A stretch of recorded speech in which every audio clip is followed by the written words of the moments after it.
those of you who are not doing, I'm waiting for the Manual of Ideas to come out with its Coursera course on investing, which I will take avidly, but if you haven't yet signed up for a Coursera course, I strongly recommend it. One of the many that I've signed up for is Dan Ariely has something, I can't remember what it's called, behavioral finance or behavioral economics, and those of you who've read the relevant books will know that there's a big difference. So you give somebody an option between two outcomes. In one outcome, they stand there and do nothing and 3 people die. Or they can flip the switch and 3 people are saved, but they kill the guy standing on the other track. There are, for many people, even though either way somebody dies, somehow if you're a passive observer, you're not morally dragged into it in the way that if the person flicks the switch, they feel like there's some way responsible for the death of that one person, even though another way to look at it is they saved 3 lives. So what I would say is that that is what's going on with the for-profit education and the and with the healthcare, that when you go to so just to contrast that, I don't think anybody minds Ferrari trying to figure out how to get a super rich person to part with a little bit more of their money. Somehow that is completely unproblematic. But there are certain things, in the case of the moral example that I just gave you, somebody's life or somebody's educational future or somebody's health, merely messing with it is somehow morally, even though the person who's messing with it says, look, I flipped the switch, but I saved 3 lives. Yeah, I killed 1 person, but I saved 3 lives. Somehow merely messing with it. And that's where the for-profit education and the healthcare people are playing in. And better to play around with Ferrari and to go and buy chocolate manufacturers who convince people like you and me, John, to pay ridiculous amounts of money for a cute box of chocolates. There's no moral issues there. But so I actually also wanted to get at maybe something else which has more to do with the actual business model or the nature of the products. So some companies do have that trade-off that you described, yeah. But for some, where they're dealing essentially in what could be a public good, where just having it out there it's not restricted based on how many people use it. Think of a Google search engine, yeah, or something like that, where they just need to make that product better, but then there's no limit to how it can be consumed. Obviously, public television was an example of that, and other things like that. So would you say that business models where companies maybe put in the upfront effort, but then there's essentially no marginal cost to getting that out to the world, are those fundamentally more attractive to you? I mean, the book has not been finished on this, and it's a really interesting conversation. And I think that many of your viewers and readers, who, by the way, if you're a Manual of Ideas, your IQ goes up by 10 points merely by getting a subscription to the Manual of Ideas.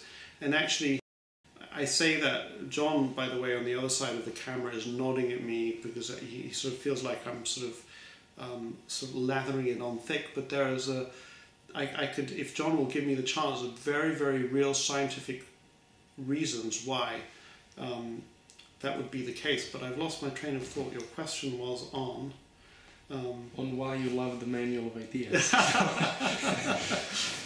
But I'll stay with that point for a second now that John's asked me the question. The reason why your IQ goes up 10 points when you subscribe to the Manual of Ideas is that when you subscribe to the Manual of Ideas, you've just made yourself a part of a community.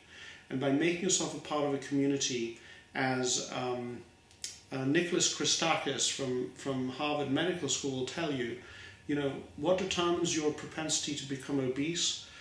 Simply having obese friends. That's not your neighbors. It's not the people you ride in the train with. It's the people you socialize with, the people you play squash with, the people that you go to birthday parties with. So when you join the Manual of Ideas, you subscribe to that and you become a part of that community. There are some very, very smart investors, very, very intelligent thinkers about investing. Merely by subscribing, you put yourself into a community where the nature of the interactions you're going to be having are going to improve your ability to invest well. So there, I believe I've proved that point. But back to the question that John asked, which was on, you know, if healthcare is such a lousy model, what are good models? There's no question, and that was my point, that I think that many people who subscribe to the Manual of Ideas already understand this, is you have these models, and Google is one, and Amazon is another, and Walmart is another, where you make money by doing well, and it's an everybody, scale economy shared, everybody benefits, you're selling a harmless product, and you're reducing the cost for everyone while making money at the same time. That can't be said for all businesses. There are some, you know, airline business doesn't work that way. So there are huge scale economies in airlines. Once you've covered the cost of the airplane, then you know, every extra ticket that you sell, every extra dollar that you sell is in a certain way on that flight a free revenue. You don't pay much extra marginal cost to take an extra passenger once you've covered your nut. But airlines compete with each other for the marginal passenger in such a way that it actually destroys profitability. So it doesn't work in the airline industry, but it does work at Walmart, it does work at Costco, it does work at Amazon, and there are probably other businesses like that, and those are very worthwhile businesses to look at. I would argue that it actually works in the payment services industry. So the Visas and the MasterCards of the world, who appear to be expensive and they appear to charge a high price for what they offer, but actually when you consider the alternative, which is either not to make the sale or to force either the merchant and or the consumer to walk around with large amounts of cash in their pockets, or to carry much larger bank balances than they would like, it's actually massive value for money for all concerned, and this makes the whole payment system more efficient. I'll just throw one else out there, which is probably too expensive, but is a really, really interesting one, is VeriSign. VeriSign does internet registrations, and they have, you know, very high free cash flows, very low marginal costs, provide a service that has been running, I think, for more than 10 years without 1 millisecond of downtime. And for that, they have 2,500 of the best paid and smartest engineers on the planet, making sure that their domain name system for the registration of internet names works. And anybody who's registered a website, well, some of your money with many of the domains is going to VeriSign. But you know, I think somebody that John and I know well, Josh Tarasov, has gone, it makes it part of his life's work to identify those business models. What's very hard is that often they get identified and the price goes through the roof before we get the chance to invest.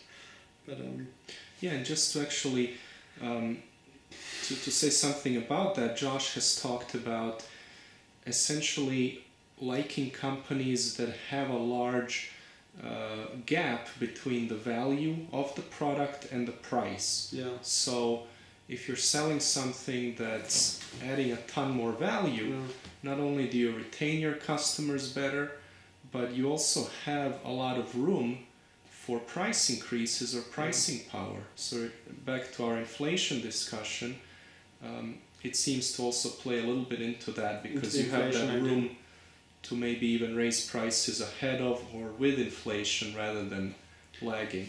I know a business like that.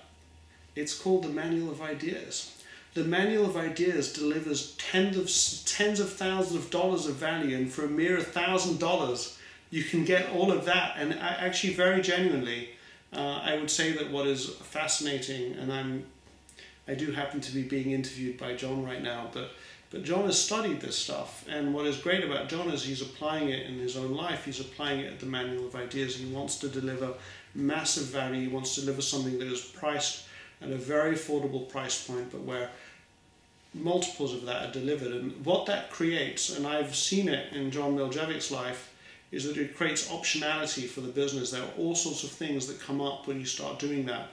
The hard thing is you need to do it for like 3, 4, 5 years before the optionality returns start coming to you. It's the reason why, John, I moved to a zero fee structure, which is exactly the same idea. You create so much goodwill and people feel so good about you when you deliver a lot of value, a lot more value than you actually cost, that creates all sorts of other things that pop up when you least expect it, actually. And there's a reason why when John and I got together to do Value X, we wanted to make it a value proposition as well. You know, the issue with an Amazon, yeah, it gives them more flexibility to deal with inflation. And you know, Amazon is not, you know, it's sui generis in a certain way. It's not analyzable in terms of reference to anybody else. And Walmart in many ways is the same thing. The problem that we have with Walmart is that we should have found it 30 years ago. And the question that we have today is, where is tomorrow's Walmart or tomorrow's Amazon? And you know, if anybody watching this video has figured that out, don't hesitate. Drop what you're doing and send me an email right away. Forget about all the other riffraff. Don't send an email to Monish Pabrai, Warren Buffett, John Miljevic. Straight to Guy Spier.